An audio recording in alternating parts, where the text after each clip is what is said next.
Okay. Good afternoon, everyone, and welcome to day 2 of the Aberdeen-Guyana Gateway. It's our third year of the Guyana Gateway and our first digital year. Thank you for everyone that attended yesterday's session, and welcome for the people attending for the first time today, and welcome back if you're here for day 2. We have some more fabulous speakers today, which we'll introduce as we proceed. And if you've got any questions, if you could please pop them in the chat, and we'll do a Q&A session at the end. And I think those are, Stacey, any more housekeeping rules from yourself? No, just if we asked people, there was quite a lot of interference yesterday, so we did ask to keep yourselves on mute so that everybody can hear the speakers. And as we said, pop all your questions in the chat and we will come back to them at the end. Thank you. Thanks, Stacey. So what I'd like to do is, without further ado, we had a very good first kick-off speech yesterday from the Lord Provost of Aberdeen, who set the scene, and he's very kindly agreed to open the second day's proceedings and also to say a few words today. So without further ado, I will hand over to, once again, the Lord Provost of Aberdeen for the second day of the third annual Aberdeen-Guyana Gateway. Lord Provost, the floor is yours.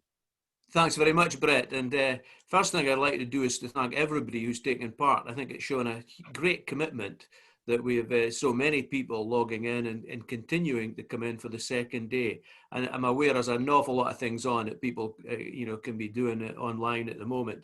And so to see that level of engagement is really great for me. And also to just make a few comments about yesterday. I think that one message I would like to put over is just not only in the oil and gas sphere, but much wider. I think there's so many fruitful possibilities for companies in this area to be working with Guyana that I think it's a very, very encouraging thought from my point of view. And also it's given me a very big agenda to make real the MOU that we signed and the different relationships we started in Guyana. I think for me, it's a very, very exciting thing indeed. And I think, again, just to say a wee word about today, I think yesterday we got the big picture painted for us in very great terms. But I think you're going to get a bit more granular and detailed accounts today of what one of the speakers said, a description of what's on the ground, what to expect and how to get engaged. And I think we've got people with a real wealth of practical experience here, both from Guyana in the shape of Nicholas, but also in Aberdeen and elsewhere that are taking part. So I'm really looking forward to it. I'm sure everybody else is. And, let's get on with the show, Brett. Thank you very much, everybody. Thank you, Lord Provost. That's great. So without further ado, I would now like to introduce our first speaker of today. I'm delighted to introduce Nicholas Diego, who is the president of Georgetown Chamber of Commerce. And Nicholas has been involved in each of the gateways and the activity we've done both here in Aberdeen and Houston. So Nicholas, thanks for being here again, and the floor is yours, sir. Thank you, Brett. Let me say, a very good morning to the Lord Provost and to all who are participating in the webinar, both my fellow panelists and to all those who are listening in. It's a pleasure to be here. I'll just do a quick introduction to myself and the Chamber of Commerce. So my name is Nicholas Diego. I am a director at an import-export company in Guyana. We are mainly focused on construction materials. But my company is a member of the Georgetown Chamber of Commerce. The Georgetown Chamber of Commerce is one of the oldest chambers in Guyana and the Caribbean region, founded in about 1889. We have over 350 members. And the members all volunteered to be part of the board of directors. And then out of that board of directors, I was elected to be president. So I'm very happy to my electorate, giving me that measure of confidence. Now the chamber's focus, and especially working with Granite PR in these gateway events, is to give information on the Guyana market, and you'll see a very short presentation about what's going on in Guyana and the things I think are pertinent for you and your audience to know when deciding on Guyana as an export market for the services, particularly in the oil industry. Now, without further ado, Stacy, if I could get the next slide, please. Thank you. So the structure of my presentation today is going to be just a quick general overview, and I'll probably cut it a little bit short because I'm sure a number of speakers covered introduction to Guyana yesterday, especially I saw you had our CEO of Go Invest. Further, I'll talk about the potential of the Guyana market, more so the exploration activities. I'll talk about the current production that's going on, the current oil production that's going on.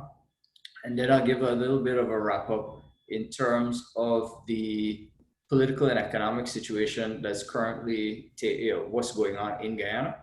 And then I know that the Q&A section, we moved it to kind of bundle it together as a panel discussion, I think, towards the end. So just note those questions down, and towards the end, once the Q&A is there, feel free to shoot me any questions. All right. So with that introduction, share screen is green. Is that okay? Leave it like that. So with that, let's move one forward, please. Yes. Yes, I can see them. But I push it down.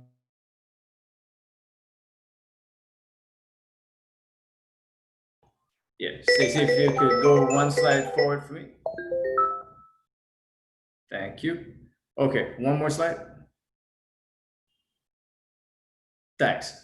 So just to give a quick introduction to Guyana, we're located on the northeast coast of South America, nestled right in between Venezuela and Brazil, and then to our east is Suriname. So you'll hear a lot of talk about the Guyana-Suriname basin, and in fact, the USGS had estimated somewhere around the earlier part of the decade that the Guyana-Suriname basin has about 13.5 or something like that billion barrels of oil. They were due to do an update on their assessment of the basin this year, but that may be a little delayed due to the coronavirus situation. And of course, Suriname is starting to heat up similarly with its two finds. Main things that make Guyana attractive, especially for yourselves, is that Guyana is English speaking. We're a former British colony. Our laws are based on British laws. And we trade in the Guyana dollar, which is, being an open economy, is quite easily convertible. So it's easy for you to make your investments in and repatriate any profits outwards. And currently the exchange rate of one Guyana dollar, if you pay 216 Guyana dollars, you get $1 US. And the other thing I would say is that two main things you want to note is that the international airport is the Chedi B. Jagan, located at Timeri. It's about 26 kilometers outside the city. There is a smaller airfield in the city, which is rated for international travel, the Ogle Airport. And shipping ports, Port Georgetown is a little bit unique, where Port Georgetown is a collection of a number of private ports plus two government ports. So you find the Guyana National Shipping Corporation, for instance, which is a government port. You'll have the John Finance Limited Port, which is a private port, the Munish Wars Port, which is a private port, and you'll have the Demerara Shipping Company Port, which is a private port. All of these are considered Port Georgetown. So that's just a quick update. Last major fact is what makes Guyana interesting, and especially from a development perspective, is that we only have about 800,000 Guyanese living in Guyana. Population over in country, we have around 800,000 Guyanese living in Guyana. And with the 8 billion barrels of oil that Exxon is estimating, that's a resource estimate. You take that 8 billion barrels and divide it on a small population as 800,000, it makes for a very high resource per capita. All right, next slide, please. All right, so this is the most recent image I could have found to give an idea of how the blocks offshore Guyana and Suriname look like. What you will want to take away is that the main operators are ExxonMobil, you have Tullow and Repsol and CGX.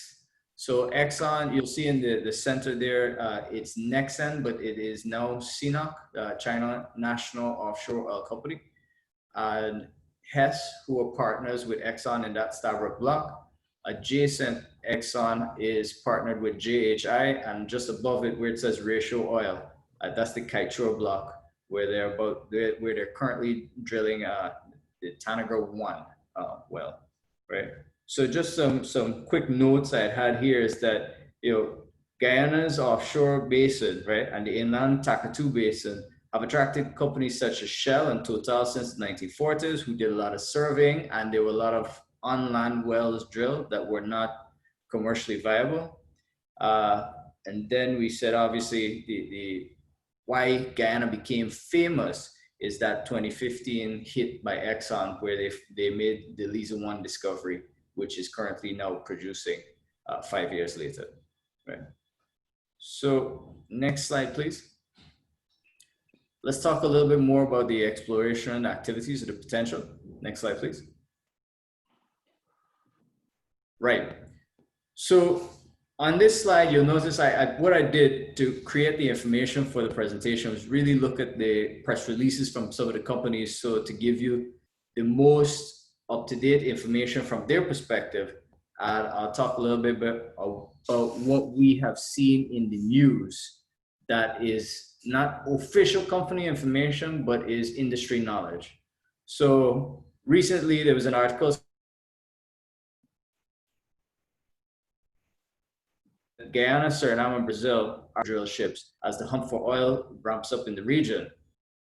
And that means that there is going to be, despite the coronavirus, low oil price environment and challenging general macroeconomic outlook, a demand for exploration activities in Guyana. More specifically, for instance, Exxon had signed a 6-month contract with Noble that sent the Sam Croft to Guyana. I think the Sam Croft was concluding its drilling operations in Suriname for Apache, and then Exxon went ahead and leased it to do exploration drilling in Guyana. Recently, Exxon has submitted the application for their activities on the Kaieteur block. Well, and they had started the drilling operations now, because this press release is a little bit older. So they started the drilling operations on the Tanager 1. And I think that one of the things that I would want to mention about Exxon and its exploration activities, looking back at their earnings calls and some statements they made early in the year, because in Guyana, one of the things we were concerned about was in this low oil price environment, and at the time these statements were made, the prices were crashing almost to zero, if not negative, at least for let's say West Texas. The thing was Exxon going to continue its capital spending in Guyana and continue its activities, or would they freeze those activities? And on March 31st, Exxon had released a statement which said, in a move that appears to have come as no major surprise to the rest of the global oil and gas industry, the US supermajor Exxon announced that it was slashing $10 billion from its capital budget in 2020. In effect, reducing spending by about 15%. The company hastens to assure, however, that the spending cuts leave its capital allocation priorities, including its current operation offshore Guyana, unchanged. And later, in the Exxon's earnings call on May 1, their CEO, Darren Wood, said, Guyana remains an integral part of our long-term growth plans, and as such is a high priority. Our Liza Phase 1 operations have been largely unaffected by the pandemic. Production ramp-up is progressing and should reach full capacity in the second quarter. We've also managed the impact on Liza Phase 2, keeping this project on schedule for 2022 startup. So as you can see, Exxon is definitely bullish on Guyana. And so I think that it's a very positive signal, especially for those of you who are looking at Guyana, wanting to know where you're going to allocate your capital and push your products and services. Next slide, please. Now, with regards to some of the other operators, and first one we'll talk about, which is Tullow, and Tullow is a UK-based company. Tullow had made 2 discoveries in the wells that they drilled, which were the Jethro 1 and the Joe 1 on the Orange block. Unfortunately, I think they were hoping for light sweet, whereas they found a more heavy sour crude, but they are still refining their geological models and using the data from those wells to refine the model. And when they released this press release, which was around September of last year, they were then awaiting the outcome of Repsol's drilling activities, because Tullow is a co-venture with Repsol, where Repsol is the operator on the Kanuku block, but Tullow is also invested in. And so when Repsol did its drilling, Tullow took that information and is updating and refining their geological models and their programming for their next round of exploration activities. Next slide, please. Right.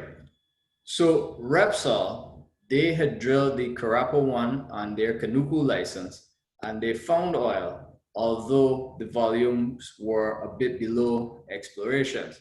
The well was drilled by the jackup Valaris EXL2 at about 223 feet of water and encountered around 13 feet of net oil pay. Why that's significant is most of the previous drilling operations and finds are in deep or ultra deep waters, whereas where Repsol is exploring is a little bit near shore.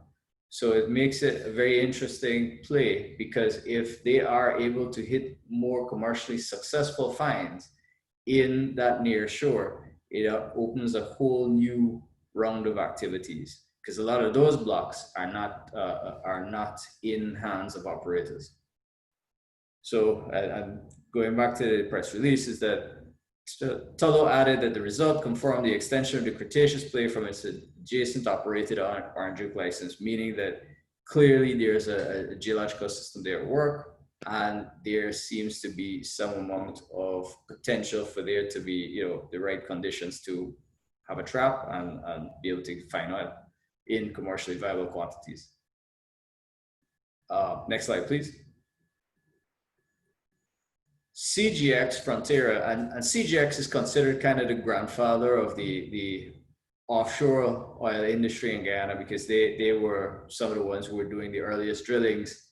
And in fact, one of the most famous incidents is the Surinamese gunboats running the CGX rig off the New River Triangle. But we've since settled those border disputes with Suriname and have a better relationship with Suriname. The president of Suriname, in fact, attended the inauguration of President Ali in Guyana. So it's clear that there's intent to co-develop the Guyana-Suriname basin.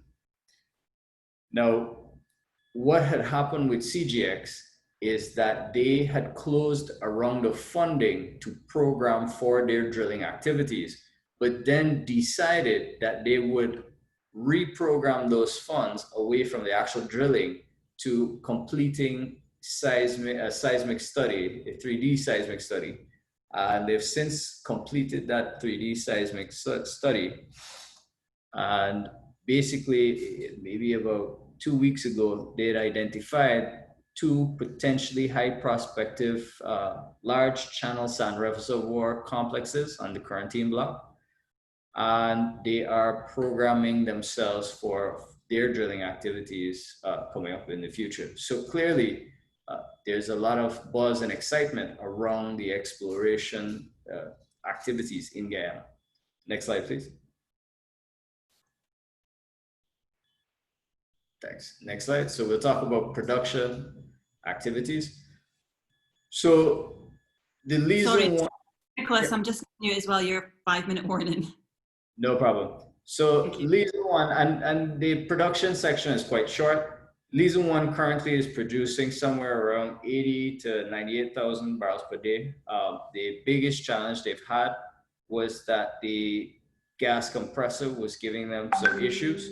So as a result, they have been doing flaring, and it's a big issue flaring here because we've signed certain international treaties that we seek to limit our carbon emissions.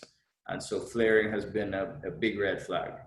But we expect once Exxon gets those issues worked out, that the flaring will stop and the production levels can be ramped up to the 120,000 barrels per day that's targeted for the Destiny. Next slide, please. The Liza Unity, the hull is in the yard in Singapore, and the top sides are currently being fabricated and installed. The thing about the Unity is she is quite sizable, bigger than the Destiny. The Destiny, her production capacity is about 120,000 barrels per day. The Liza Unity's production capacity is 220,000 barrels per day. So Guyana is going to move from 120,000 to basically 340,000 barrels per day quite quickly by 2022.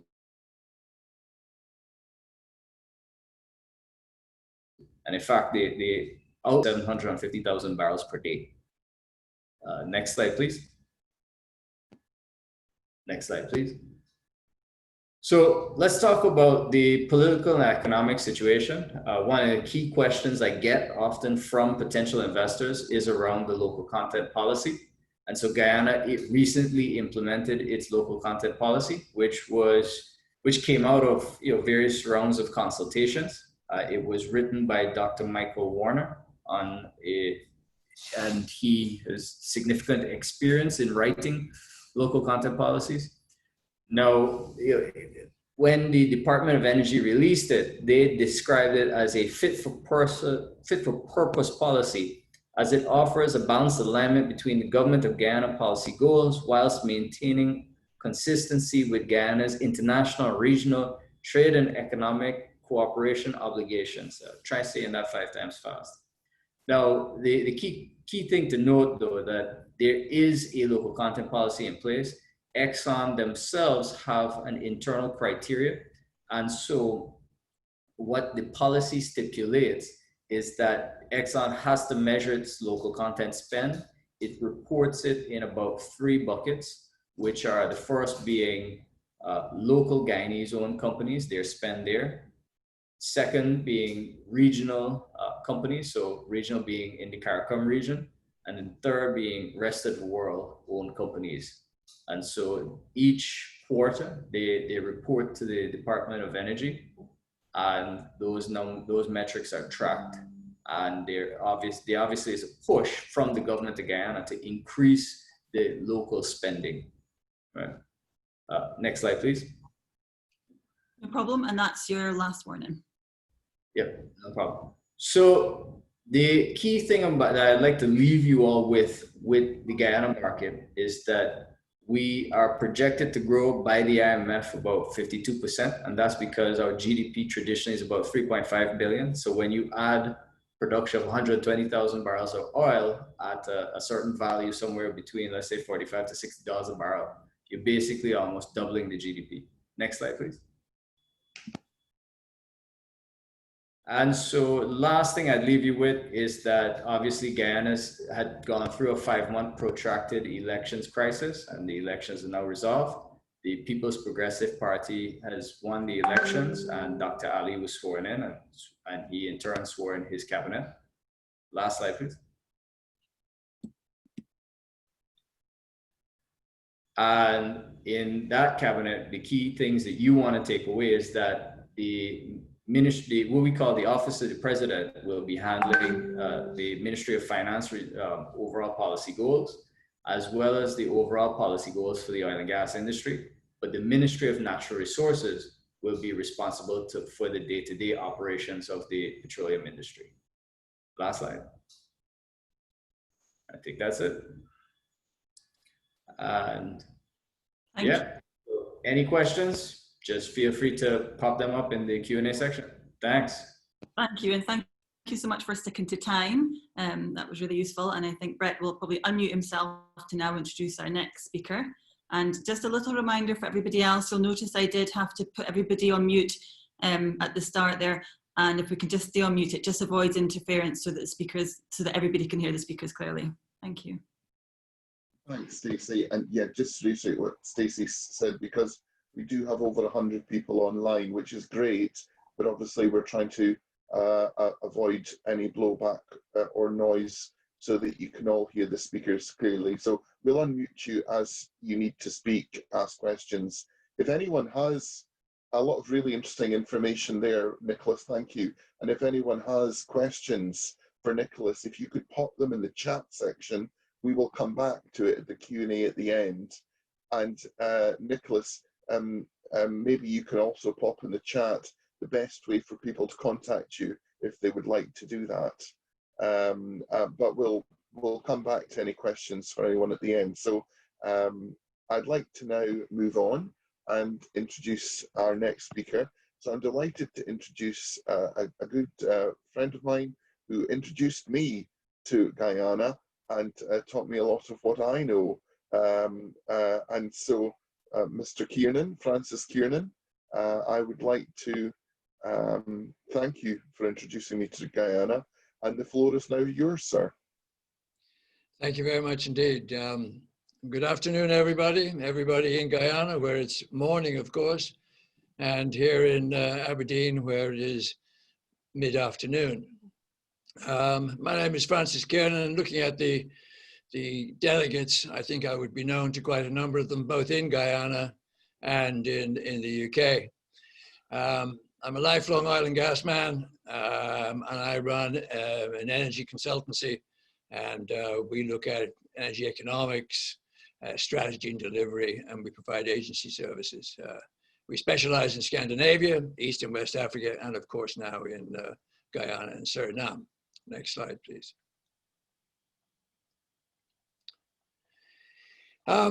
Nicholas has talked at some depth about the progress offshore and some of the technical details of what has been discovered and what's not been discovered.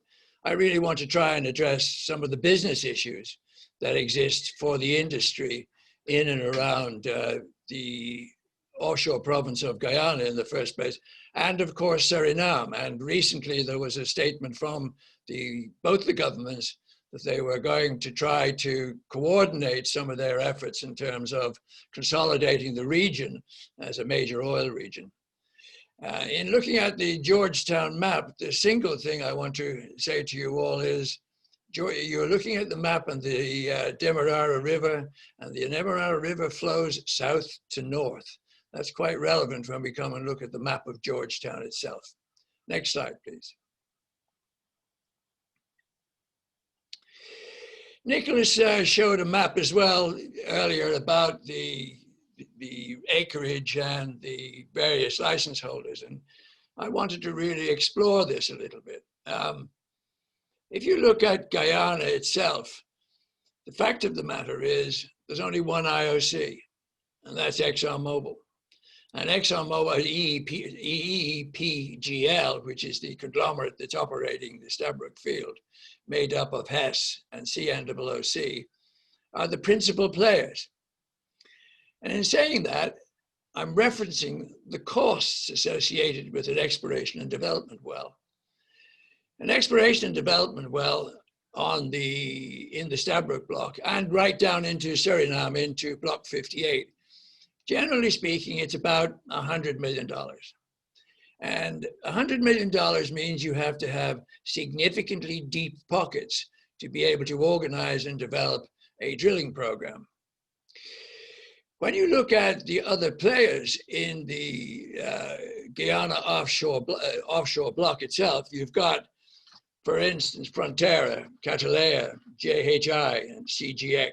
They're all Canadian companies. None of them are majors. They would be, at best, mid-sized operators. You've also got Tullow, Tullow, as we all know, has had its own business problems with its market cap dipping below $1 billion for the first time. And you've got Eco Atlantic, which is listed on the London Stock Exchange. The other player in here that I would note would be Ratio Petroleum, which is from Israel. If you look at how the region is going to be developed, it is our view that the region will be developed around two consortia. One will be the ExxonMobil, Hess, CNOOC consortia, and the other one will be Total. If you look at Block 58 in Total, Apache have drilled 3 wells successfully. When the 4th well is drilled, the other player coming into that piece will be, sorry, I beg your pardon. What will happen then is the operatorship of that block will go to Total. We believe that Total and its global partner, Qatar Petroleum and Apache, will be the second IOC-based consortium that will lead the major development, because you need deep, deep pockets to invest in this region. And mid-sized players simply don't have the resources, and particularly with oil price being as it is, they don't have the resources to be able to mount what we would, I'm ex-corporate oil and gas, what we would consider to do the job properly. So move on to the next slide, please. The other thing I wanted to talk to you about is Georgetown itself as a hub for operations. Like I'd said, if you look at, you're looking here at the river, the Demerara River, and if you look at number two is actually the Fernand shore base. If you look at beyond that, for those who've been to Guyana or Georgetown, that's the Marriott Hotel. Georgetown is 100,000 people, but it's very congested in the area, as you can see, immediately adjacent to the Demerara River, and it is constrained by the East Bank Road. The port itself is constantly dredged, and it silts. At high water, there's 10 meters, and at low water, there's 6. If you're looking at the extent to which shipping can then enter the Demerara River, you'll probably see at the bottom side of the screen, there's a bridge coming across the river just there. Well, that bridge is what's called a floating bridge, and no major vessel can get beyond that. And it is also a congestant in terms of traffic. Along the north bank, or is it the north? The east bank of the river is where most of the industrial development has happened in the context of the oil and gas industry. So if you look at number 2, as I've said, that is the Fernand's shore base. If you look at number 4, that's GYSBI, and that is, Munishare on the land, and there are, I think, 3 other shareholders. There is Total Tech, Pacific Rim, and one other, which I can't quite remember. It's important to remember the limitations of transportation, both shipping and from the point of view of taking any extended material. So for instance, taking tubulars, 12, 4, 16-wheelers, 14, 16-wheelers, you need to be aware that the transport in and around certainly the Fernand's base and the Munishare base is limited. There's a big market there just off Water Street. So you need to be aware that it is a congested area. Transportation and logistics, trucking is very important. Access in terms of riverside, and there are only 2 shore bases. There's the GYSBI, which is about 30 acres, potentially going to be expanded to take on greater extension because of Liza 2 and potential Payara. And then, of course, there's the Fernand's base. Also in this picture, there is, you'll see the current Exxon offices. That's number 5, which is quite close to Water Street and to the Marriott Hotel. The new Exxon offices is at number 6, which is out at Nicholas. It's mentioned it's Oakley Airport. I think by and large, Nicholas will probably correct me, but by and large, it's domestic with some international. From the point of view of the international airport, which is the main airport for international travel, you're heading out south, directly down south along the East Bank Road. And it's about 35K out to the airport. Of that 35K, there's perhaps 10K at most dual carriageway. The road transgresses through small towns and villages, and it would be difficult once again in terms of transportation to transport tubulars or any 12, 14, 16 wheelers. Next slide. Going on to, Nicholas has got into detail. As I said, I'm trying to focus here on the business side of investment and development. One of the things about Liza 1 and Exxon has been the speed of the delivery of the field from discovery through to production. And that was about 5 years. I think the other thing that needs to be said here is that Guyana, or Liza 1, has been producing for 9 months. Some of the conversations that I hear, amongst certainly the oil and gas fraternity, is a conversation that really belongs 3 years down the road. If you look at the support services that have come into Guyana, and by here I'm talking about, the usual suspects, Halliburton, Schlumberger, Baker Hughes, and then you look at the tier ones, would be SBM and Saipem, they're largely there to support the development of Liza 1 and Liza 2. We have the next slide, please.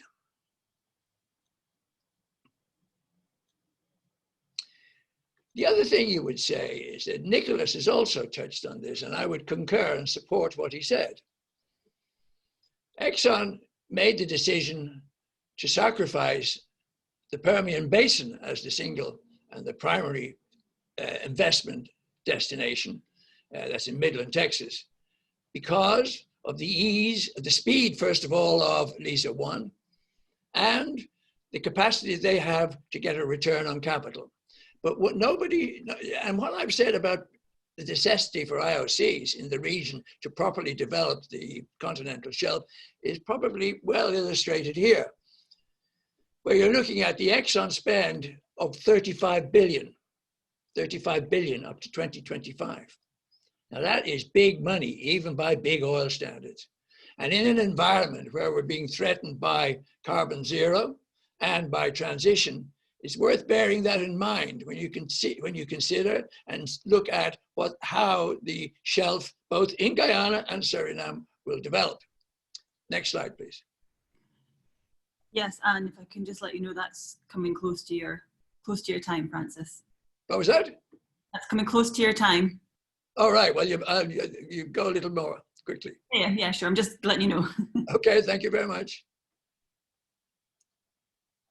Can I have the next slide? Right. Here we go. Quickly again. What this means, of course, this is oil price dependent. $6 billion FPSO can achieve payback within 3 years. But the general point I'm making is that ExxonMobil have made the decision to invest. Had ExxonMobil not decided to continue with the investment in Guyana, we would be having an entirely different conversation. Next slide.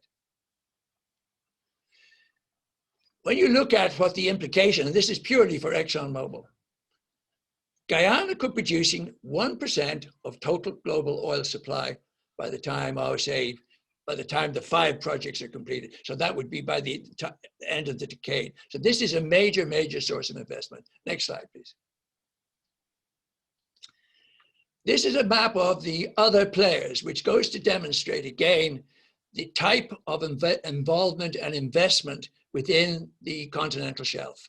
I emphasize again that at $1 million, $100 million a well, this is an expensive area to get involved in. And you would have to question whether all of the smaller players listed as partners will survive what is likely to be an M&A world where there will be mergers and acquisitions, and they are likely to be impacted. And the players offshore are likely to change. On you go, next slide. We're almost at the end. Big things have happened. There's a Center for Local Business Development. Everybody listening to this who's got a business can go to and register with the Center for Local Business Development. That will entitle you to get access to all of the RFIs and the inquiries from all of the players, oil companies and supply chain. And that's a major step forward for Guyana. Next slide.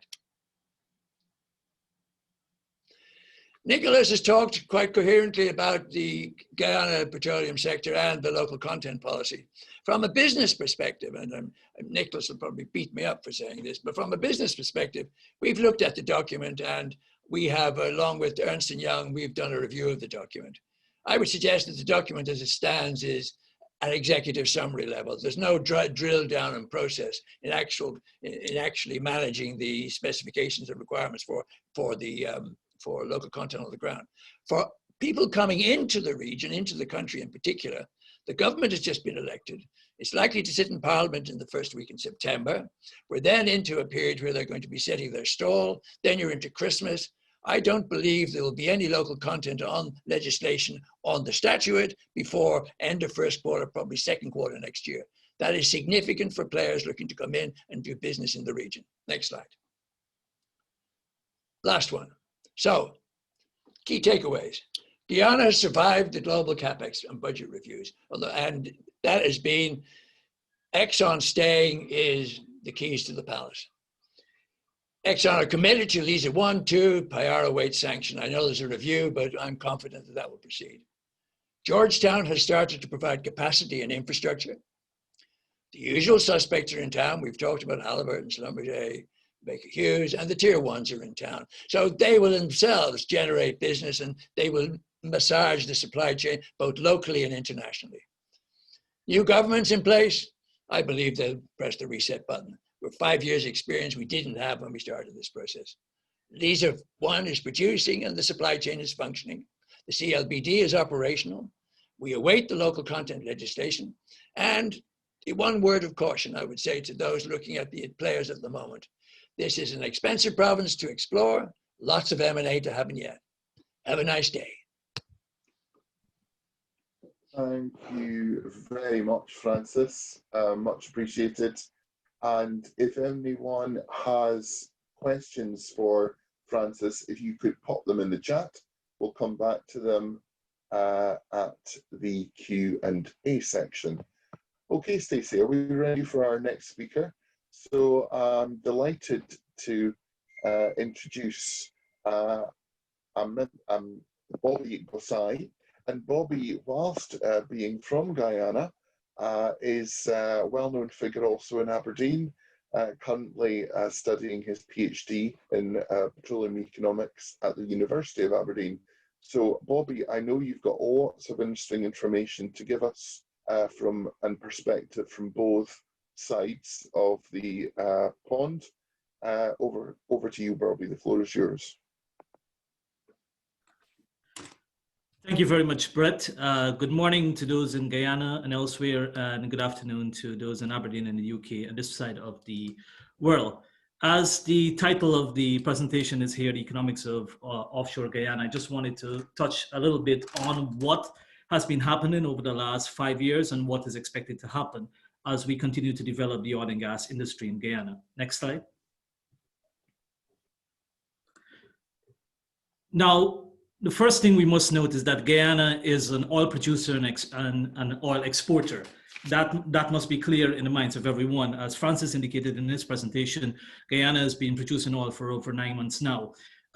What I wanted to show here is just a timeline of events that have taken place. We first discovered oil in a commercial quantity in May of 2015. A series of events happened from 2015 moving forward. Guyana had a parliamentary no confidence motion in December of 2018. In December of 2019, we had our first oil. There was an election on the 2nd of March, 2020.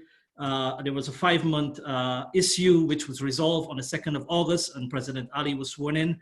And to date, Guyana has over 8 billion barrels of oil equivalent from 16 commercial discoveries and 3 other discoveries, which at some point we will know exactly what was defined there from the other players, but we are hopeful as well. Next slide.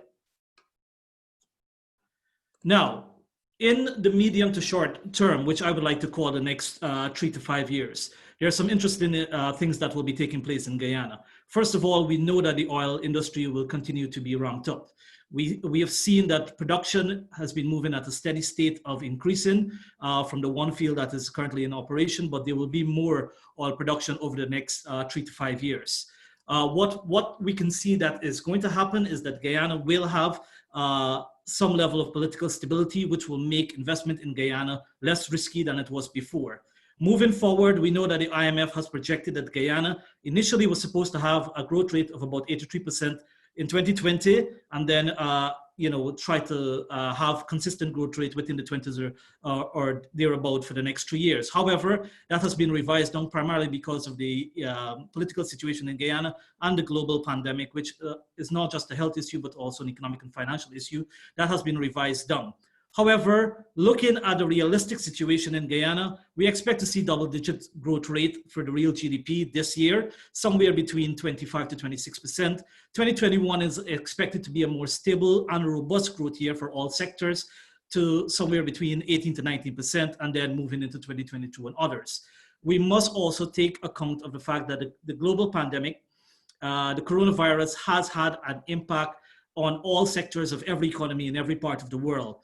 But Guyana has weathered that storm, as it has always done, through different means. Guyana is not only a single commodity country, it is quite big on its entire natural resources, so we were able to weather the storm as we move forward. And over the next 4 months, we expect to see there should be some good growth moving forward, providing that 2020 doesn't have other plans for the global economy. Next slide. Touching on the basis of the global economy, we must also focus on the fact that 2020 has impacted oil and gas exploration, oil and gas development, and oil and gas production. Guyana, which has always been seen since 2015 as the newfound frontier for the oil and gas industry. It has been described in many different forms as the jewel in the crown for oil and gas exploration. In fact, in 2015, when that discovery was first made, at that time it was the re-evaluation was just 1.4 billion barrel, which was seen that that was the best discovery the world had seen in that time, in that given period. But there are other factors that are also influencing the oil and gas industry globally, which is also affecting Guyana. I like to say that Guyana is no longer a small country. We are now a global player because of the level of investment and the fact that we are a world supplier to the markets as far as India, China, and the European market when it comes to our sweet light crude. So 2020 and the financial capital market will have an overall effect on Guyana, but the current operator in Guyana has indicated that they are keen on staying in business in Guyana and continue to ramp up their level of operation towards 2026 and moving forward. We know initially that there was expected to be 5 FPSOs offshore Guyana by 2025. I think that has been moved to somewhere about 2026, 2027. But the commitment is there. The enthusiasm is still there for Guyana. So the world economy is moving forward now from the global pandemic, and we expect to see some other positive overall impact. Next slide. So what I wanted to show here is that 2019 was a good year for the oil and gas industry. We ended the year where oil price was just over $60 coming towards the end. But at the same time, what we need to focus on is that it will take us about 2 to 3 years to get back to that level in which we were. It is still a hope that by 2021 or thereabout, oil price will go way above what it is currently. Some are still hoping that towards the end of the year, oil price will reach about $70, but that is to be seen depending on the market condition with supply and demand. Next slide. So what has been happening in Guyana and what will be affecting the future of Guyana's oil and gas industry? What we need to know is that the petroleum system, the petroleum policies, the petroleum management will be an evolving one for Guyana. We are faced with a world today where there are such things as energy transition and move towards renewable. We are also in a case where attractiveness to investment must be there. The operators must be able to recover their level of risk and investment that has been taking place over the last 5 years. There will be changing conditions in Guyana. There will be new policies and taxation regulation. There will be new legislation that will be put in place to govern the sector overall. But at the same time, the policies that will be put in place must be towards the trend that matches the type of resources that you have in each block and the development of each field. And at the same time, there must be a fair share of that garnered resources towards the country as a whole, while the investors are still making a profit. Next slide. My emphasis here is because Liza Phase 1 is currently in operation. As of today, the price is just over $45. And I did this scenario analysis to show you what is the current post-tax cash flow, as well as the overall net cash flow to the company and to the country as a whole, as well as the level of positive investments and the positive revenues that are flowing into the country. As we can see from the Liza Phase 1 at a $45 price per barrel of oil, Guyana and the investors are making money from 2019, and then it will peak somewhere about 2024, 2025, and then continuously make a positive income throughout the rest of the period. As you can see, I also indicated in this chart here that there are the provisions for the abandonment, which is the decommission, which is something that both government and the operator need to come to an understanding with when it reaches that point in time. Not from the start of the field or midway through the field, but there should be funds allocated to decommissioning. I have done the scenario analysis for this particular presentation in 3 cases, where it is at $45, when price goes up back to $60, and when it drops down back to $35. I'll explain that. Next slide, please. Here we are looking at the profitability of the Liza Phase 1 over the life of the field at the $45 price. We can see here that there are going to be good revenues coming in from Liza Phase 1. The government's share, which is the gray area, will be having a type of a fluctuation. Profits will start to increase from about 2022, 2023. It will peak about 26, 27, and then it will start to reduce gradually as the life of the field continues to expand from about 28, 29 moving forward. But at the same time, what we are noticing is that the key points where there is expected to be peak oil production for a period of time from Liza Phase 1, we all know that peak oil is expected to be 120,000 barrels of oil per day, or maybe it possibly can be more. We'll see when that time comes. It was expected that peak oil would have been reached at before the end of August of this year, but let's see what comes out of the company's report. And Liza Phase 1 is just one aspect. So my next slide please, touches on the future fields. You have coming on stream will be Liza Phase 2 in 2022, and then once approved, Payara will come on stream in 2023 towards the end of that. But let's focus primarily on the economics of this. The Stabroek block, the net present value, which is what investors look at, and of course government side must look at this at the same time, the net present value for the investors and the operators and the government seems to be very high in Liza Phase 1, which is good for investment, which also speak to the fact that the level of risk of investing in this field is reducing as time goes on, as more investment is made and more oil is produced. The field, the operation of the field in terms of their profitability lies somewhere between $25 a barrel to about $62 a barrel, which is towards the end of last year. The break even for Liza Phase 1 is $26 or $27. And then you have the Snook field, which will come on board towards $30. So it shows, remember I said previously that I've also done the analysis for Liza Phase 1 at a $35 per barrel. Of course, we're looking at the investment in Liza Phase 1 and Liza Phase 2 and the Snook operation. There's big money in these levels of investment. It's about $63 billion US. And then there are other fields to come on board, which I have highlighted here, the Turbo, the Ranger, the Pluma. But one thing for the investors is to highlight the internal rate of return. And the internal rate of return seems to be between 10 to 52%, which is pretty good for companies that are coming into what was initially a nascent or a virgin or a never touched before oil field. So these are good indicators from an investor's point of view. And what the key point here is also that there are positive returns all around for all of the fields, which show that all of the partners, including the government, will be making good return on the approval of these fields. Next slide, please. No problem. And just letting you know that's almost time for you as well, Bobby. Good. Next slide. Yeah.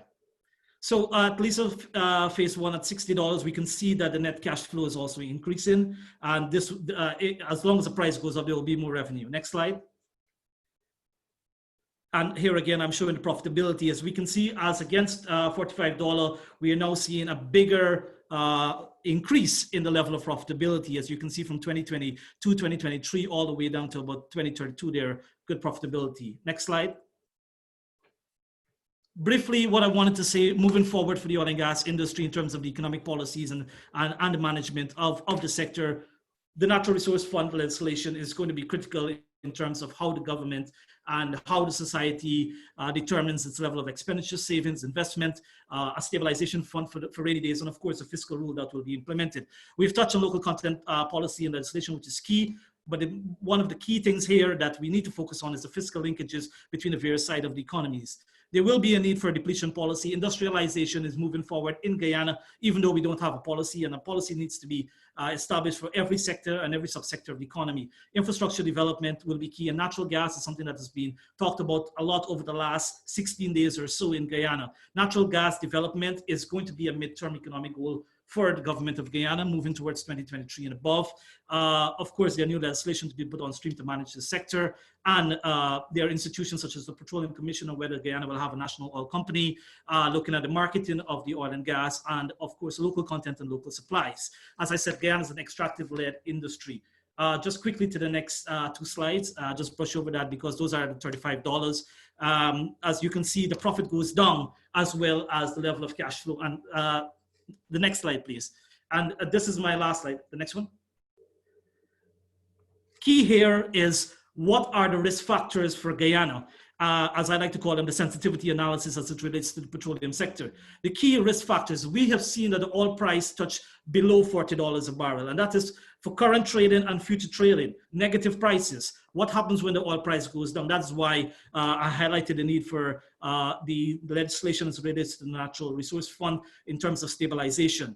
Guyana, I've stated this in so many different terms and so many different words. Guyana is good for future hydrocarbons production because the market has been de-risked, not only because of the 16 discoveries in the Stabroek Block, but also those levels of crude which were discovered in commercial quantities to an extent, even though it's not the light sweet crude, but they are a market for that heavy crude, as well as the future areas, the future blocks, whether they are in the deep offshore, closer to shore, or even onshore, because Guyana has been talking about oil and gas since the 1960s. And the first discovery was made commercial, well, it wasn't really commercial, but was made by an American oil company in the heartland of Guyana in the 1960s. So there's a lot of resources to determine how this country can move forward as it relates to the oil and gas. And my last point is the major challenge is how to maximize that benefit for the economy, not just for the oil and gas industry, but the linkages to the other sectors, the positive linkages to the other sectors, whether you're focusing on environmental sustainability, energy transition,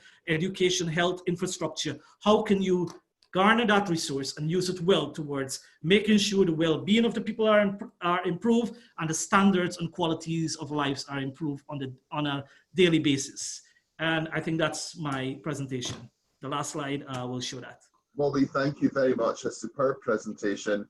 I always know you can deliver some amazing pricing models, and it's a bit like being on Sky TV with all those models flashing up. But I'm sure there's lots of comments about all the presentations today. But if you have any questions for Bobby, please pop them in the chat. And Bobby, maybe you could also share how people can get in touch with you if they need to. But on with our final speaker for today. And I'm delighted to introduce a gentleman who actually has spent the best part of 2 years on the ground in Guyana, helping various firms set up there. Adam Gibson is now speaking to us today from North England, but he knows Aberdeen very well, he knows Guyana very well, and he's currently helping a number of firms in that marketplace. So Adam, the floor is yours, sir. Thank you very much, Brett. So just to give a quick kind of introduction to myself, obviously my name is Adam Gibson, and you're probably thinking what the link is between me and Guyana. And it's quite simple, really. I've worked in the oil and gas industry for quite some years now, all around the world, both in established and emerging markets. And I was simply minding my own business in Aberdeen, sunny Aberdeen as it was that day. And I got a phone call about quite an exciting project in Guyana in the Caribbean. So I'd never been to Guyana before. So I pretty much typed in Google search, the Caribbean. I seen beautiful pictures of golden sandy beaches and crystal clear waters. And that was it. Jumped on a flight, and the rest is history, as they say. Now, I must admit, Nicholas and Bobby, you may be able to help me with this, but I'm still struggling to find those golden sands and crystal blue waters, but I'm sure you can help me out with that. There is a bit of a history with that anyway. So that was it. I ended up working on a project for the past 15 months or so.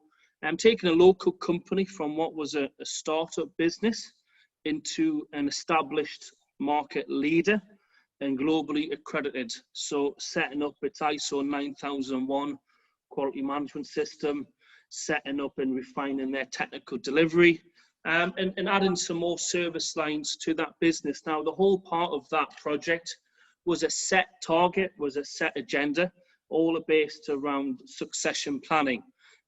So when we achieved what we wanted to, as succession plan it is, that is success, I handed the keys over to the local team to take the business forward. Now, I didn't quite know if that was going to be the last of Guyana for my journey or not. But after a couple of conversations with the team, one of them being that Guyana needed leaders like myself to take it forward, I decided to go on a project of helping other businesses in the UK to kind of bridge that gap, to get them in Guyana, do things the right way, and mainly and for the right reasons. This is for the success of Guyana and the Guyanese people. Next slide, please. So the first company, the project I'm working on, there is two at the moment. Now Guyana hit some kind of records from first find to production in less than 5 years. Don't quote me wrong, I think it's one of the quickest or the quickest in history, especially for deep water.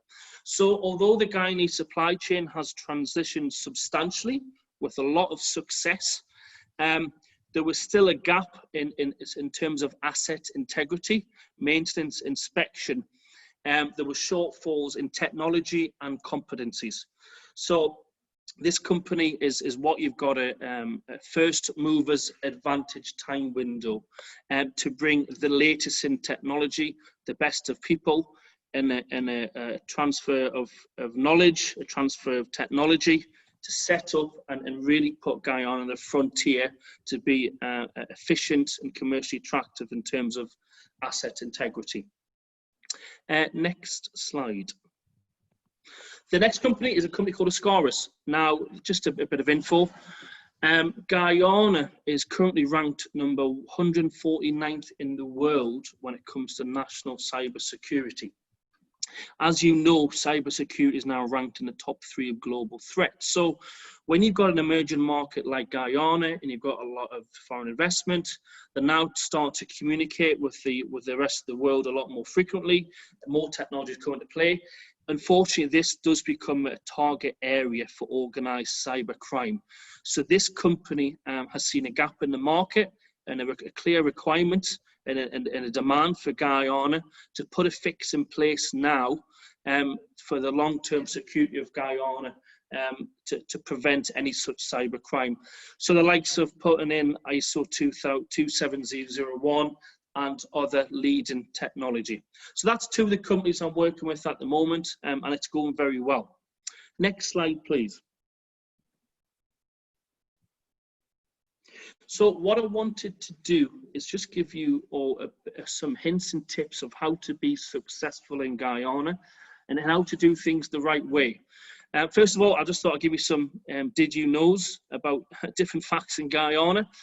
So Guyana is home to one of the world's most impressive waterfalls, Kite Falls. It's actually the world's widest single drop in a waterfall. It is the only English-speaking nation in South America. So again, for any British companies, a lot easier to do business. 70% of Guyana is actually uninhabited. So there's a lot of wildlife there, and 30% of the population is actually in only pretty much spread between 2 towns. There's a lot of natural resources in Guyana, one of the world's largest gold mines. There's a richly diverse population. Guyana actually, and this is linked to later on with recruitment, Guyana actually has a bigger population living outside of Guyana than actually inside of Guyana. And there's various reasons for that. Hopefully that will change with the emerging market and the ripple effect.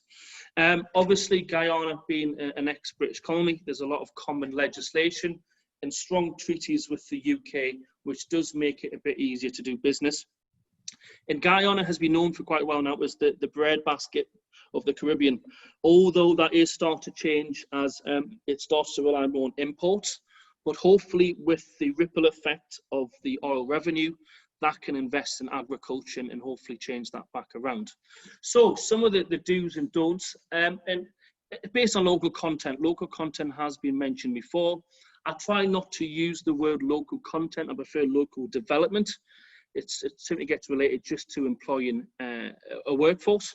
So rather than just employing a percentage workforce to get the numbers of Guyanese, you need to start recruiting Guyanese throughout your human resources, from management level to trade skilled levels. There is a lot of transitional skills that the Guyanese people have that are really good and very useful for any business in the UK. Implement a personal and career development program for the long-lasting development of the business and commitment from the workforce. Provide world-leading and accredited training courses so they can use this to progress their career forward. And what I like to do, and it's quite rewarding, and you get the best from your team if you do this, is to empower the Guyanese workforce. Give them responsibilities, let them do critical thinking, let them make decisions, let them run the business as well. Don't base local content just on Guyanese workforce, but make sure you invest and, most importantly, reinvest in local assets. Have that money, that revenue recirculating within Guyana on facilities, equipment, recruitment, anything you can do to reinvest within Guyana. Build strong ties to the community, charity and nature, and inspire the next generation of Guyanese. As I've said, the oil revenue is only a small part of what Guyana can fulfill, and there's what we call the ripple effects of other industries gaining on the back of that. Next slide, please. Local recruitment. So what to expect? As I've mentioned before, you've got a huge population of Guyanese actually living outside of Guyana. So bear that in mind. Now, this is important because we want to try and encourage those Guyanese that have left Guyana to get education in America, Houston, Canada, UK, to bring them back into jobs within Guyana, to get that knowledge, get that experience back into Guyana. This is the emerging market, so although exact skill sets or qualifications might not be available locally, they do have a lot of transferable and relatable skills existing. The people of Guyana are very passionate, intelligent, determined, and very loyal. I was very taken back of what I experienced from the Guyanese people. Unavoidably, the oil industry is new, so there is going to be a lack of in-depth understanding of exactly what the oil and gas industry is, what it does, but this gives companies an opportunity to greenfield. So you can take people on who haven't had any previous bad habits and tell them that the right way to do things first time round, if that makes sense. The culture in Guyana is very keen on safety, the environment, and technology. So I just wanted to give you a bit of a tip on how to stimulate local development. And this is about giving something back. And this is something I use quite often. Often with interviews, you will ask that candidate, what do you know about the business and what do you know about the market? Well, use this opportunity to educate, to inform and educate the Guyanese candidates. Give them something, give them some knowledge, because no, unavoidably, this is all quite new to them in the oil and gas sector. Now, incorporate recognisable training within the process, something that it's not done very often, but what we do, for example, is part of our interview process is a trade skill training course. So on the back of that course, we get to evaluate how that candidate is in terms of the training, how they perform, both on theory and practical basis.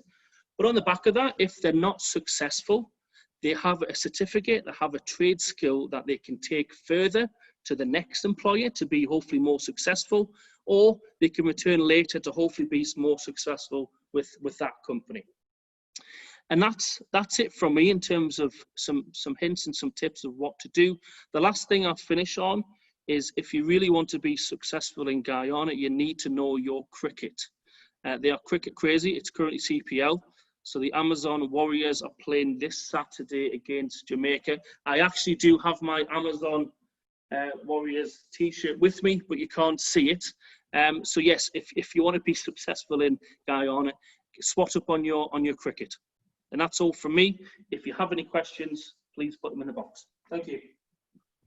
Thank you. Just before I pass you back to Brett, and before we come on to some questions and some other stuff, I'm only going to mention this one because it relates to what to your presentation, Adam, and it's from Stuart. So, and I think he wrote it when you were given some of the key facts. Yes. And our best ever rugby result was our draw with Scotland and the Commonwealth Games. So I think he wanted everybody. Brett, do you want to just announce a couple of events before we? Yes, before we go into the Q&A, if anyone is interested in the Norwegian market, we will be back in 2 weeks' time, the week after next, with our Norway Gateway on the 2nd and 3rd of September. Now that's happening the week that ONS Offshore Northern Seas would normally have sat. So we'll send the link of how to register, but you can register on Eventbrite just like you did for today. So anyone that's interested in Norway, please feel free to join us at 2nd and 3rd of September. And have we got the other slide? We'd also like to give a mention to the upcoming Essential Guyana Playbook that's being published digitally shortly by Energy Voice, our official media partner. Now, Energy Voice will be launching this in weeks ahead. So again, if you follow Energy Voice, register, and you can look out, and we'll be putting more details of that in our follow-up email we'll send to everyone that registered tomorrow. So look out for Energy Voice's Essential Guyana Playbook. And if you've got questions about that, feel free to pop them in the chat. I think Ryan is online from Energy Voice just now, so feel free to pop them in the chat. So we've got some time for questions. So we will. Sorry, Brett, I'm just going to stop for one quick second right before I move on to questions, because there's been a couple of questions to me about the presentations and things like that. So I just thought I'd take the opportunity. I was trying to control slides and keep an eye on some text coming in and things like that, so I didn't reply. But just to let you all know that there is recordings. There's a recording for yesterday's session and one of today, so they will be made available from tomorrow. I'll post a link in the group. And all the presenters, there will be a post for each of the presenters with their slides. So if you haven't joined the group yet, please check back on any of the emails I've sent recently. There is a link to it, or connect with either Brett or myself on LinkedIn and we can invite you into the group. Or if you want to search the group, it's Aberdeen-Guyana Gateway, and you should be able to find it, and then I'll grant access to it. So thanks do you for want... that, Stacey. And just to also mention that the EIC, one of our supporters today, do have a delegation to Guyana in 2021. It's to Trinidad and Guyana. But if you would like information on that, we'll put it in tomorrow in the follow-up details, Stacey, won't we? Yes, absolutely. Right. So again, do you want... Are sorry. you looking for the questions, or do you want me to read through the questions? Okay, if you go from the top, Stacey. Okie doke. Well, First of all, I actually have one that was emailed to me.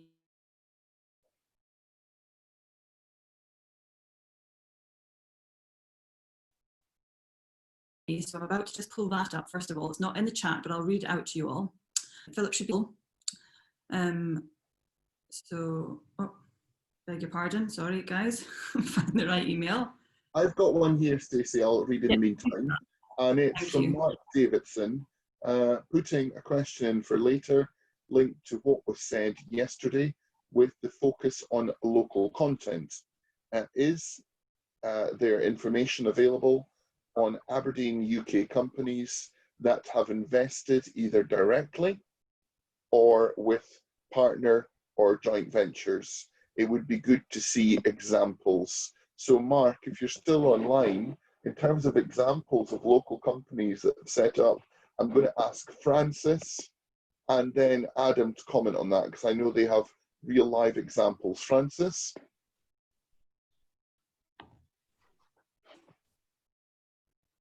Well, local content rules are available on the internet. You can download the local content rules and you can go through it and see what's required. I think that, as I said, it's not law as yet. So at this point, I mean, I see Nicholas is reconnected. So, I mean, at this point, it's good sense and making sure you comply with the civil law and the business law in Guyana and the country of origin. I don't know whether you want to comment on that, Nicholas. Well, I think one of the easiest, and I responded to some of the questions, albeit I may have responded directly to some of the persons asking the questions. And so to Mark's question, I suggested the example of Enermec, because Enermec is an Aberdeen company, based company who have invested into Guyana and started doing some amount of operations here. So he may want to check them out. Enermec decided to enter the market directly, so they will not be considered local content. For those who want to be considered local content or want to work with the local firms, they would need to either enter into joint venture arrangements or similar sorts of arrangements. Of course, I mean, based on what you're saying, Francis, definitely the firms need to obey the laws of the land, so to speak. But the key question is, how do you want to structure that investment? And it also has the implication for, let's say, procurement advantages as well as tax advantages. Thanks for that, Nicholas. Adam, do you have a comment on that one? Yes, what I would say, obviously it is a policy at the moment, but it's likely to go into legislation at some point into local content. So, try and be ahead of the game, recruit locally. And like I said, there is a huge range of skill sets that the Guyanese have, both in country and Guyanese working in other parts of the world. So if you want to look at the document, we can have it sent over, but always kind of be a step ahead of the game, if you like. It will come into play soon. So take local content and local development very seriously. And I would say you will not be successful in Guyana if you don't. And I think there's also a comment on this topic back to Mark from Neil. Neil or Gordon, are you online just now from Aberdeen International Associates? So Neil McIntosh and Gordon McIntosh have commented that they have helped several Canadian companies in that respect. So there's some more people to reach out to. Okay, Stacey. Well, yeah. Okay. So Mel, can I take Mel's question next? So Mel has Mel from Intervention Rentals has a question, and he's saying, as a rental company, how is Guyana for getting equipment in and back for short duration jobs? So the ability, if you like, to have a specialist service come in, muster, deliver, I guess, almost like emergency response type stuff. So Mel, let's see who can answer that one for you. He's saying, is there free movement for equipment between neighbouring countries? I presume he means Suriname, Brazil, etc. Who can help me with that one from our speakers, please?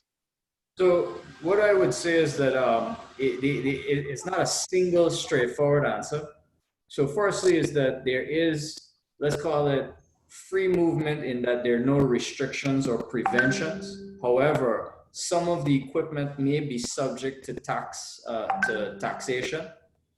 If there are duties, there'll be duties levied moving that equipment from one country. Because I think his question particularly was aimed at, if he mobilized a fleet of equipment in Guyana, could he freely move between Guyana and Suriname?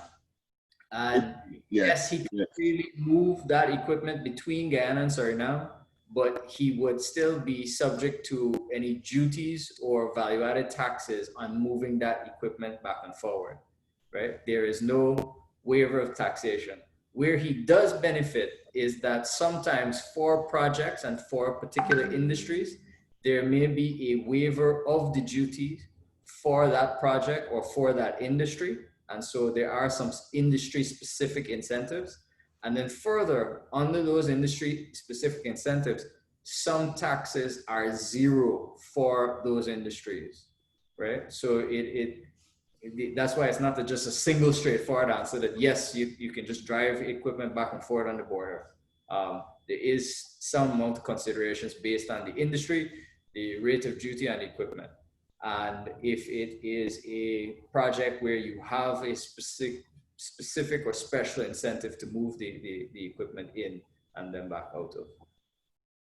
Could I just perhaps make one other comment?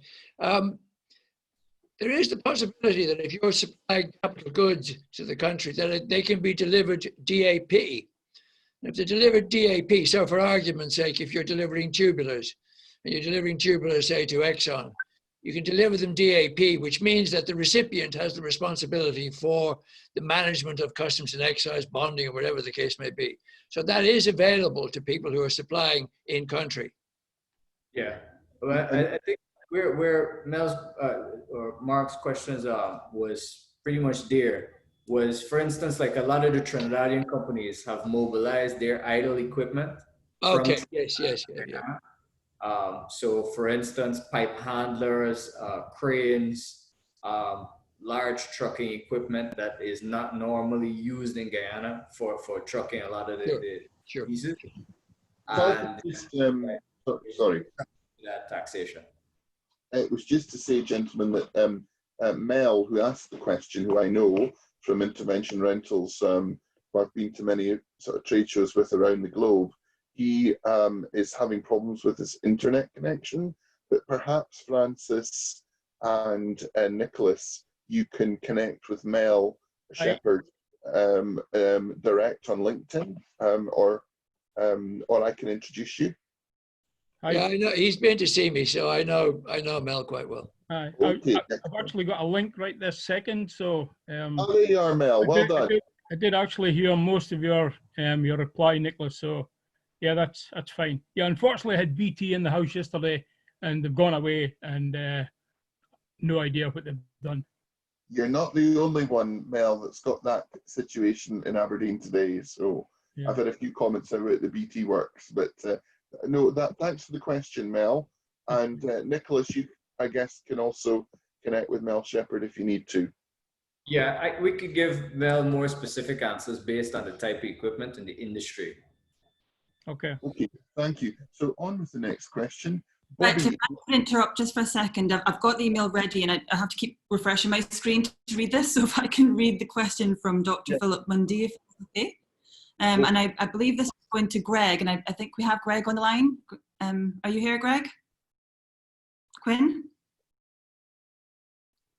Well, I will read the question and we'll see if anybody... Yes, I'm here, Stacey, I'm here. Good, okay, I think this one's to you. So given the concerns expressed at the opening, so Dr. Philip was on the call yesterday, given the concerns, so this is in your presentation yesterday, concerns expressed at the opening of the important event regarding the need for reconciliation going forward, what does the new government intend to do not only to attract international investment, but to do this in a way that supports the development of the local supply chain and promotes the country's social and economic welfare of the diverse members of the Guyanese population? I think the fundamental answer to that, Stacey, is that the President and his team have made very clear, both publicly in the inauguration address that the President made, but also subsequently to the media, that they are very keen to move forward the constitutional reform, and they're very clear in saying that they expect and will rule for every individual. Now, it's only been 2 weeks since they took over power. You know, we've got to give them a chance to sort of sit down and have an opportunity to lay out what they actually mean by that in detail. But as we sit here today, they have been very clear in stating, we will rule for every single Guyanese individual, and every single Guyanese individual and citizen will benefit from what we are doing and what our policies will be, including on the benefits and proceeds of oil and gas. Lovely, thank you. Greg.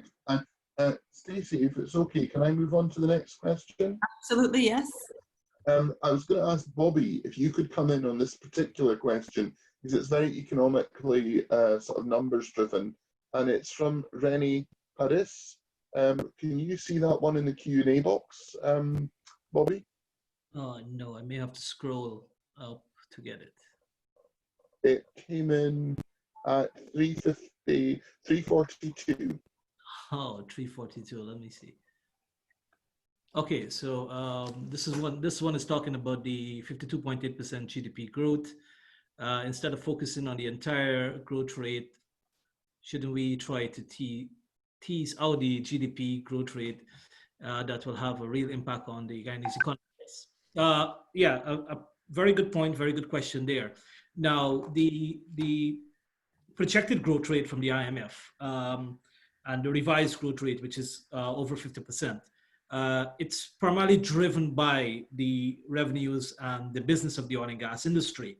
But as I indicated in my presentation, that the growth that is coming in will not just be about the oil and gas industry. It will be about the other sectors, the services sectors, the sectors that are supporting the oil and gas industry, and whether that is from the agricultural industry or the food supply industry, or the supply lines that are being established and now being developed in Guyana for the oil and gas sector, whether it's for the services industry or whether it's for the banking and financial institutions and sector. It will all be trickled down there. And we can see that this growth will have a multiplier effect, because Guyana is not a one commodity country or economy. It's dependent on a lot of other commodities, natural resources, as well as non-natural resources, which we like to call the real sector and the non-real sector. So it is definitely something that we would all want to see, that the level of growth that is coming for this year, it may not be 52.8%. It may be, as I indicated, somewhere in the 20%. Perhaps, we're hoping that, but it perhaps may be less, but it might be double digit, provided on how the level of growth is taking place over the next 4 months, what policies are put in place to ensure that there is a reinvigorated level of economic activity that is now coming forward from the first half of the year towards the second half and moving into the third quarter and the fourth quarter. So it is expected that the growth will have a multiplier effect onto the other non-oil and gas sector. So there should be a direct and indirect positive economic impact. Thanks for that, Bobby. Okay, Stacey, do you have another question? Yeah, well, I mean, there's actually two following on from those that are both for Bobby, so I think I'll maybe just ask them quickly and see if you want to expand on anything that you said. So the first one is from Scott Petrie. Hi, Scott.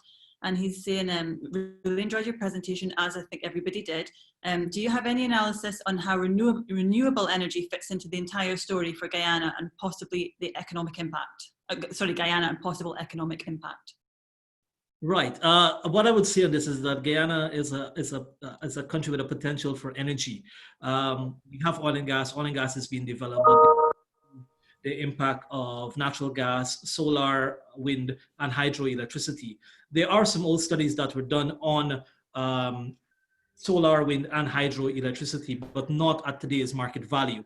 So the impact that the non-renewable will have is to generate more energy for the economy. Guyana needs to move towards industrialization, and one of the biggest factors that has been hindering Guyana for the last 4 decades, I would say, if to use a broad time span, is our cost of energy towards not only the business side, but the industrialization as well as the domestic development of the economy. So we can see that the non-renewable side will still have a role to play in the economy. It's not just all about oil and gas. I think that's where the question was going, if it's all going to be about the revenue and focusing on the oil and gas, but the non-renewable will still have a play in the Guyanese economy. If I could add to what Bobby is saying, I mean, recently we saw announcements that the Amila Falls project, which was a major renewable energy project in Guyana, is back on the table. So it looks like our energy matrix is going to be gas to shore in the medium term, and then Amila Falls non-renewable in the long term. Yep. Thank you very much. Thanks for that. Stacey, the next one, please. Yes. Do you have another one? Yes, and this is for Bobby again, and this is from Kevin, who it's about the 52% IRR again. So he's saying it looks good. It'd be interesting to see how many of the fields are in the 10% end of that range, since most companies look for 15 to 20%. So are the fields at the 10% end of the range classed as marginal, and are there marginal field terms likely to be considered? Obviously, you've seen it's all very price dependent. Marginal terms obviously tend to be later life based on consideration. So to put it another way, is there any talk of further promote terms? Right, good question there, Kevin. And of course, the smaller fields are the ones that are closer towards the 10%, and the larger fields move beyond the 30 and 40% range for the IRR. In terms of they are classified, they may be classified as marginal fields, and the fiscal terms to be applied to them, because they are going to be smaller fields to be developed, but they are commercially viable fields. So it will all depend on the level of output and the life of the field towards that time period. I've done some analysis of about 14 fields, and some of them, I think the smallest one that I have is a life of 18 years. So yes, I do see that there might be some reconsideration of the fiscal terms for the smaller fields, because you do want these fields to also be able to generate maximum benefits, not only in terms of the resources that are coming out, but also the revenue and the price at which you would want to develop those fields. So the level of prices and of which these fields will be developed will be very critical as it relates to the internal rate of return, as well as the average effective tax rate, I'm sure which Kevin would know, which is more or less the government take. So it would all depends on the price that a company would want to enter into when it's going to develop those marginal fields. Thank you very much, Bobby. I think you may take a breath if you want now. So we. Okay. Could I just say, Stacey, there's a lot of people asking about, if presentations are available, copies, etc. So just again to once mention that we will have full recordings available of day 1 and day 2 shortly, and the best way to get them is to connect with myself or Stacey on LinkedIn, or to join the Aberdeen-Guyana LinkedIn group. And we will certainly happily share those with you the minute they're available in days ahead. Thank you. Okay. A couple more questions. I don't think there's too many, because most of the comments, by the way, are just saying, well done, very informative, all those things. So thank you so much to all the speakers. So just to wrap up with a couple of questions. Just to say, great feedback.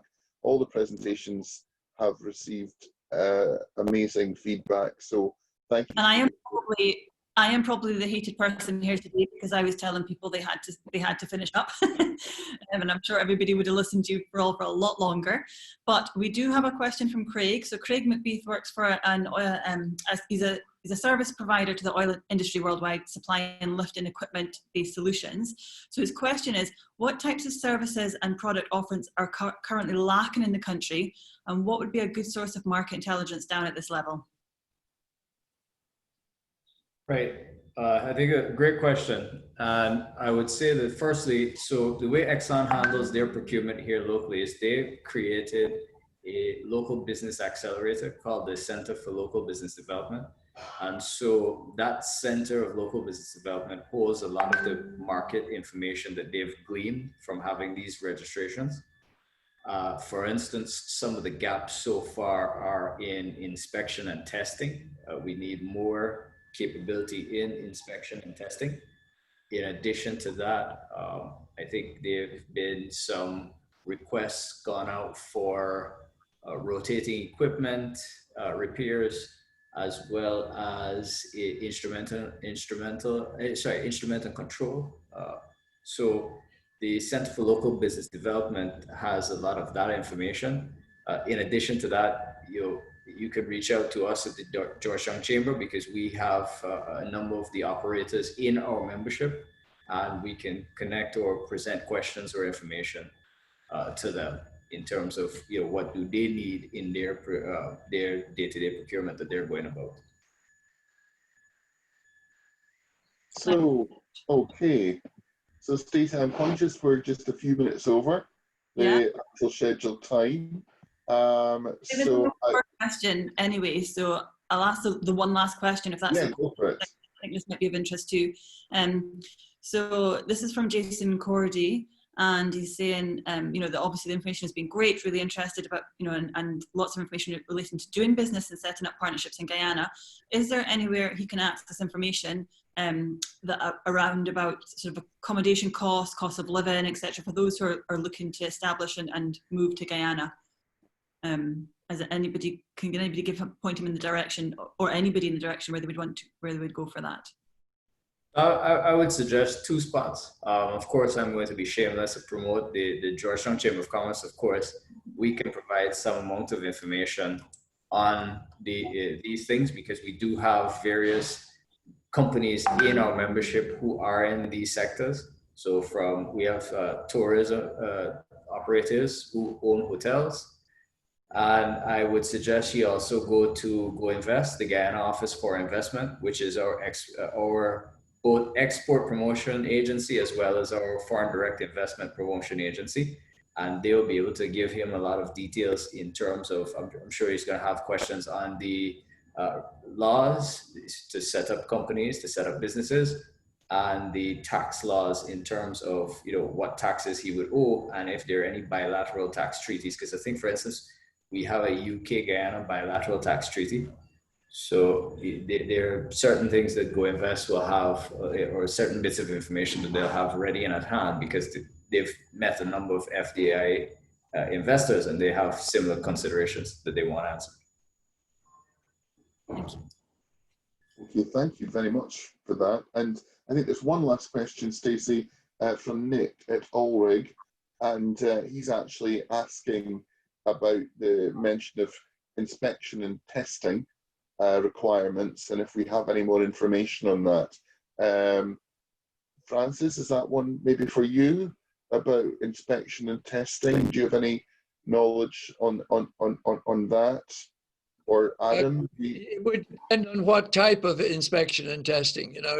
I would be able to talk about subsurface tubulars inspection and testing, but inspection and testing can be anything. I mean, it would be compliant with whatever the ISO relevant specification is. Standards don't change because it's in Guyana as it could be in Europe or the US.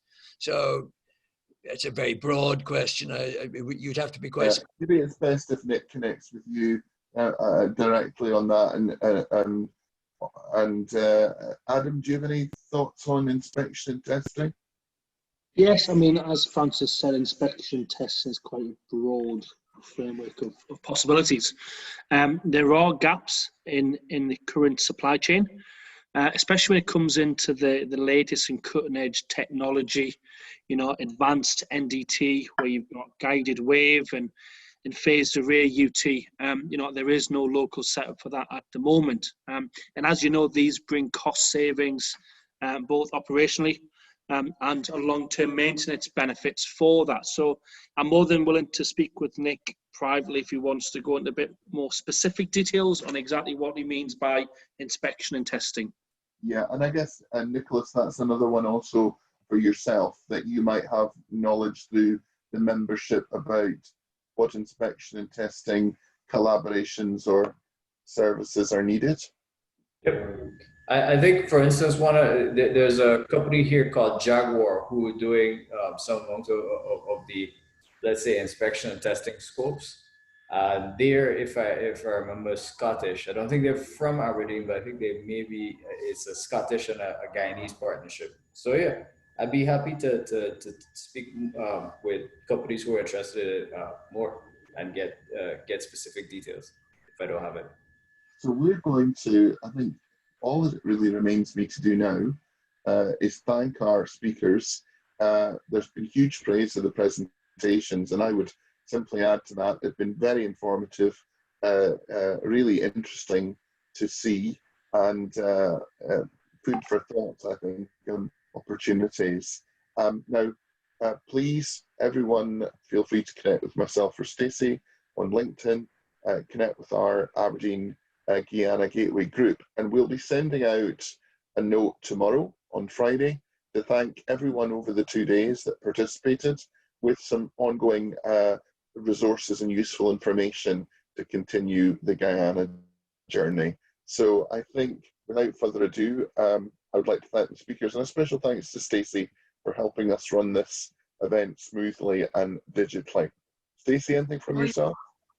No, just you've said everything. If anybody does have any more questions, please go and put them in the group, and hopefully we've got all the speakers there, and if not, we'll get them to join, but also I'll make sure that they get asked. So if you have any questions and want to continue the discussion, head over to the group, and I will be populating the group with some information on the presentations, well, with all the presentations and the videos, so look out for that too. And I'll speak to you all tomorrow in email. Have a good day. Thank you. Good afternoon, everyone, or good morning in Guyana. Ready. Thanks, guys. Thanks all.